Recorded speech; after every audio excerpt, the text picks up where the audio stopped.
2 days ago, I was walking up the steps of the Capitol when Representative Yoho suddenly turned a corner, and he was accompanied by Representative Roger Williams, and accosted me on the steps right here in front of our nation's Capitol. I was minding my own business, walking up the steps, and Representative Yoho put his finger in my face. He called me disgusting. He called me crazy. He called me out of my mind. And he called me dangerous. And then he took a few more steps, and after I had recognized his comments as rude, he walked away and said, "I'm rude. You're calling me rude."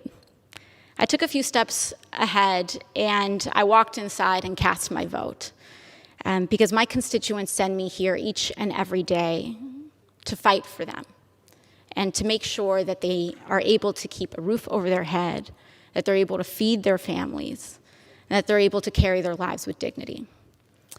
I walked back out, and there were reporters in the front of the Capitol, and in front of reporters, Representative Yoho called me, and I quote, "a fucking bitch."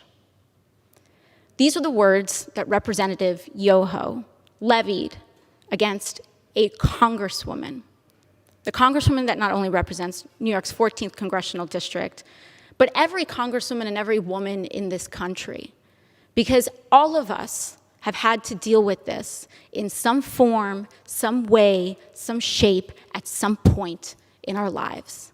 And I want to be clear that Representative Yoho's comments were not deeply hurtful or piercing to me, because I have worked a working class job. I have waited tables in restaurants. I have ridden the subway. I have walked the streets in New York City. And this kind of language is not new. I have encountered words uttered by Mr. Yoho and men uttering the same words as Mr. Yoho while I was being harassed in restaurants. I have tossed men out of bars that have used language like Mr. Yoho's. And I have encountered this type of harassment riding the subway in New York City. This is not new. And that is the problem. Mr. Yoho was not alone. He was walking shoulder to shoulder with Representative Roger Williams. And that's when we start to see that this issue is not about one incident. It is cultural. It is a culture of lack of impunity, of accepting of violence and violent language against women, and an entire structure of power that supports that. Because not only have I been spoken to disrespectfully, particularly by members of the Republican Party and elected officials in the Republican Party, not just here, but the President of the United States last year told me to go home to another country, with the implication that I don't even belong in America. The governor of Florida, Governor DeSantis, before I even was sworn in, called me a whatever that is. Dehumanizing language is not new. And what we are seeing is that incidents like these are happening in a pattern. This is a pattern of an attitude towards women and dehumanization of others.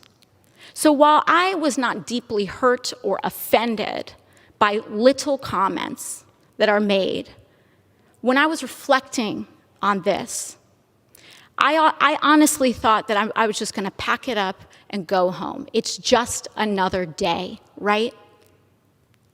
But then yesterday, Representative Yoho decided to come to the floor of the House of Representatives and make excuses for his behavior.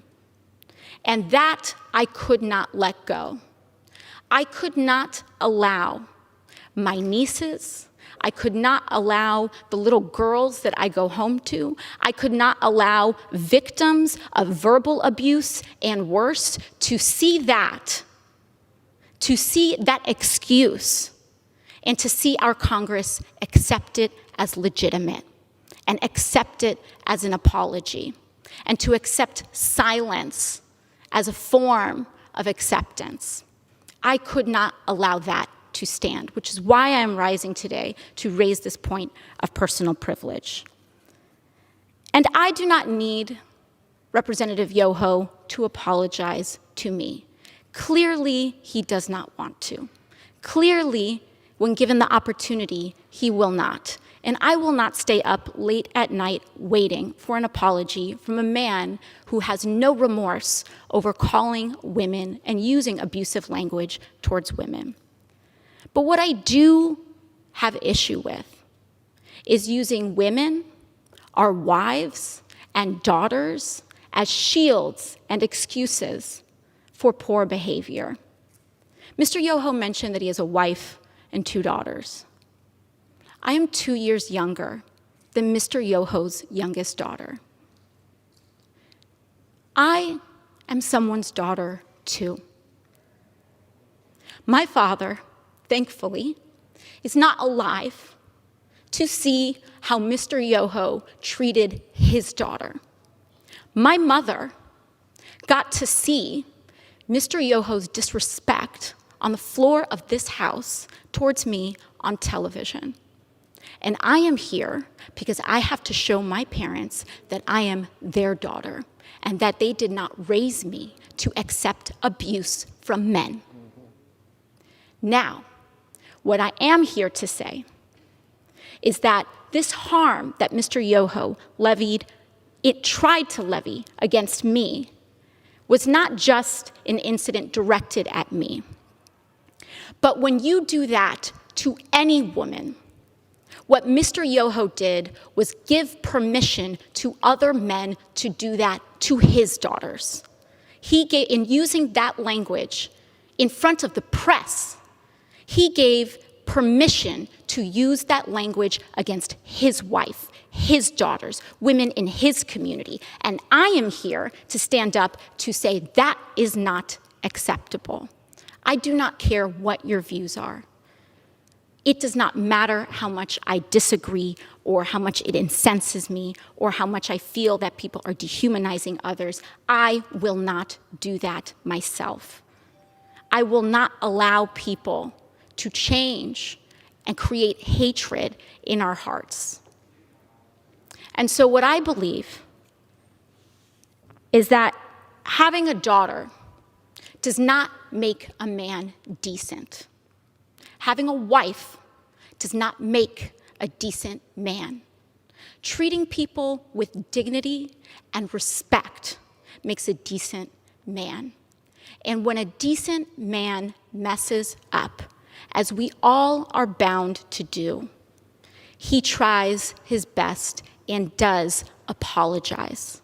Not to save face, not to win a vote.